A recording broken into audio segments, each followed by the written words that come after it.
Section 1. The Monkey Trade Basics. All right, let's jump right into this explainer. So here's a question to guide our whole journey today. What do monkeys, bananas, and global economics have in common? Let's imagine setting up an economic sandbox with two distinct fictional nations. First, we have Monkeyland. Now, Monkeyland has a massive population of monkeys, but very, very few bananas. Then, across the way, we have Bananaland. They have an absolute abundance of bananas, but hardly any monkeys. You can immediately see the natural economic gap here, right? It's exactly like the real-world supply and demand gaps that dictate the prices of everything, from the cars we drive to the phones in our pockets. Monkeyland has massive demand, and Bananaland has abundant supply.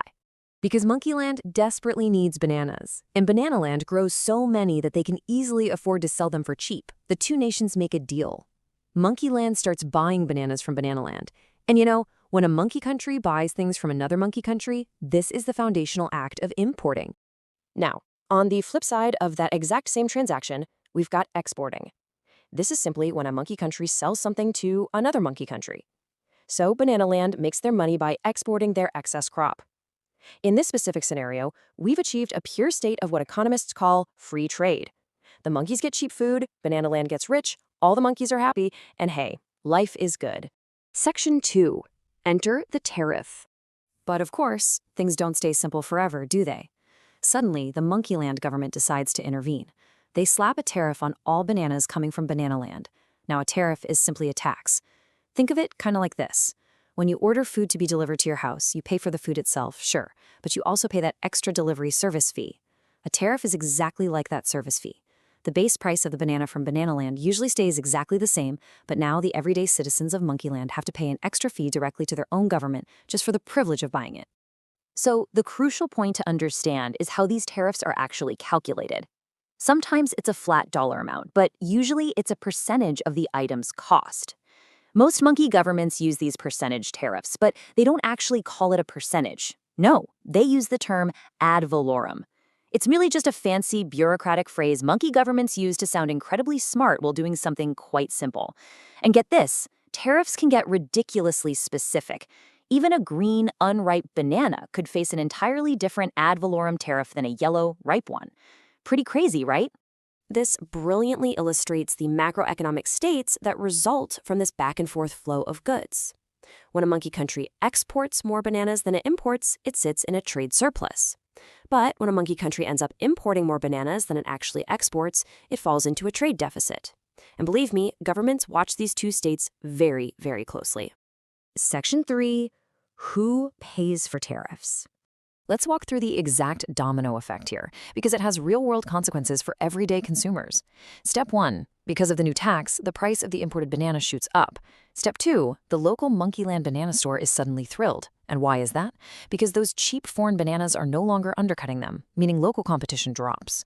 But here is the kicker, step 3. Because the local stores doesn't have to compete quite as hard anymore, the quality of their bananas can actually go down. And worse, they can raise their own prices to sit just barely underneath the newly inflated imported price. Ultimately, it's the consumer who ends up paying more for lower quality. This leaves the everyday monkeys stressed out, frustrated, and honestly just tired. They have to choose between paying a huge premium for a good banana or eating a worse banana for cheap. But it's not just the consumers who suffer here. If a local monkey business relies on importing supplies from Bananaland to run their shop, well, those supplies are now far more expensive. The massive big banana corporations, they might lose some money and just brush it off. But a small monkey banana stand? They could be driven completely out of business by the sudden spike in their overhead costs. Plus, any future products they were looking forward to getting could be severely delayed. Section 4. Why governments use tariffs. So, if tariffs stress out the citizens, ruin small businesses, and cause major delays, you might naturally be wondering, why on earth do governments use them at all? Well, there are a few key motivations. First, as we just saw, they might genuinely want to protect local businesses, making the local banana look more attractive, even if the quality isn't quite there. Second, and this sounds wild, it could literally be jealousy. A government might be jealous of Bananaland's success, and instead of communicating, they just try to ruin their economy. Third, tariffs are absolutely incredible political bargaining tools for larger negotiations. And finally, the most direct reason of all, the monkey government simply wants to make more money off the backs of imported goods. But playing this game often backfires in a big way. If Monkeyland slaps a tariff on bananas, Bananaland isn't just going to sit there and take it. They're going to retaliate with their own tariffs on whatever Monkeyland exports. Then Monkeyland retaliates again, and suddenly you find yourself locked in a full-blown trade war. Or, as our source material quite aptly jokes, guerrilla warfare. Section 5. The Great Banana War. Now, let's peel back the metaphor for a second, because this guerrilla warfare over actual bananas, it really happened in the real world. In 1993, the European monkeys wanted to help out their friends, the Caribbean monkeys, whose economy was really struggling. So Europe gave the Caribbean a tax break, essentially a discount on their banana tariffs.